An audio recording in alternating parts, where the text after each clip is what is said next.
Welcome back, everyone, to another Mega Education Explainer. Today, we're jumping right into a highly focused session, tailor-made for all you intermediate second-year political science students. So if you're gearing up to absolutely master the role of Joint Action Committees, or JACs, in the Telangana Movement for your board exams, well, you've hit the jackpot. We're going to take all that complex history and break it down into a clear, highly visual format that's basically going to stick in your brain for exam day.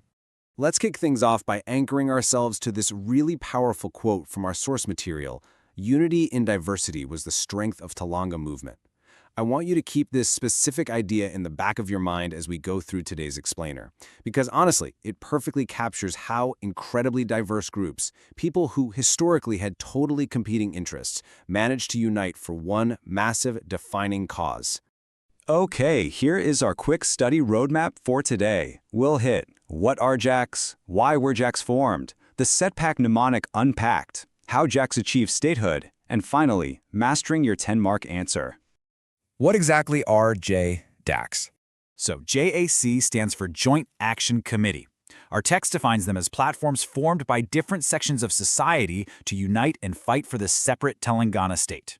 Now, the absolutely crucial takeaway here for your exams is that JACs weren't just your standard political parties. No, they were highly inclusive, grassroots platforms that brought together pretty much every conceivable section of society to fight collectively. It was all about community power. Moving to Section 2, why were JACs formed? So, why did they pop up?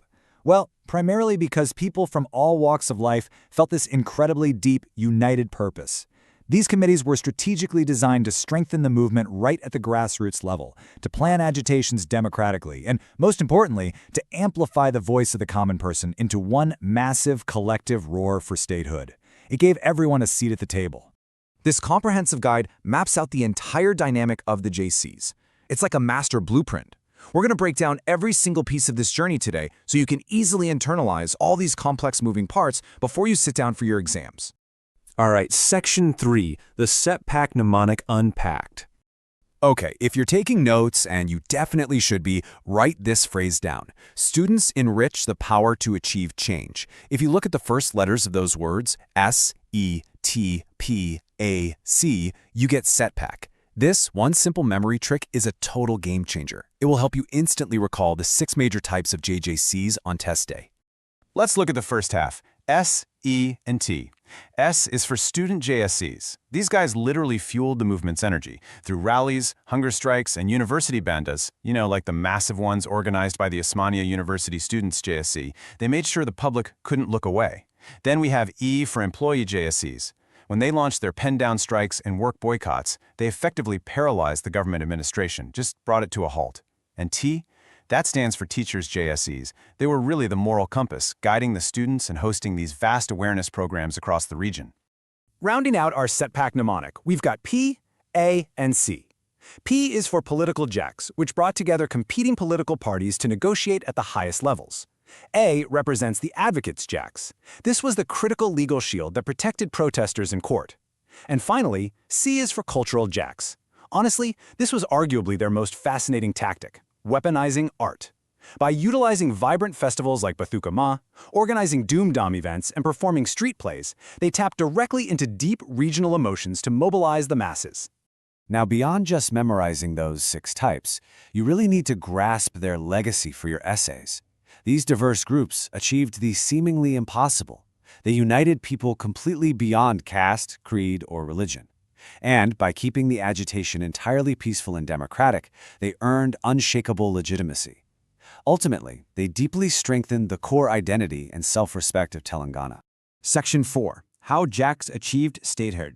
The blueprint of this democratic revolution actually followed a brilliant, escalating path. It all started with Step 1, recognizing local issues and injustice.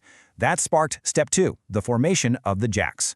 Once they were formed, we hit Step 3, widespread public awareness and mobilization, which naturally evolved into Step 4, organized, relentless protests and agitations. All this grassroots action created Step 5, immense political pressure, and that finally cracked the establishment open, leading directly to Step 6, Telangana State formation. The sheer stamina of this entire process literally cannot be overstated. By bringing all these different sections of society onto one single platform, the JACs didn't just stage a fleeting, one-off protest. No, they sustained a relentless movement for years, basically acting as a continuous pressure valve on the government. And all of that continuous, multi-layered pressure finally culminated on this historic date, June 2nd, 2014. This is the date officially recognized in our study material as the formation of Telangana State, marking the ultimate success of the JAC's monumental efforts. You'll definitely want to remember that date. All right, Section 5. Mastering your 10-mark answer. So, if you want to secure full marks on a long-form question, you'll want to follow this exact structure. Step 1. Introduce the meaning and importance of JACs. Step 2. Explain exactly why they were formed. Step 3. List out the types of JACs. And remember, use that setback mnemonic so you don't miss any. Step 4. Detail their specific roles, like those pen-down strikes. Step 5. Cover their achievements. And Step 6. Conclude your answer by framing the JACs as the undisputed backbone of this peaceful movement. Before we wrap up, here's your final revision checklist.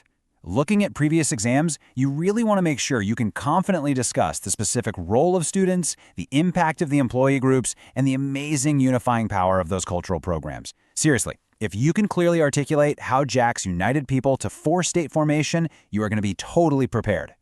As we close out this MEGA education explainer, I want you to remember one vital truth. JACs were never just organizations. They were the actual voice of the Telangana people. It's a profound reminder of how structured, peaceful unity actually shapes history. And it kind of leaves us with a pretty big question to consider for our own lives. How will you use your voice in our democracy today? Study hard, keep at it, and best of luck on your political science exams.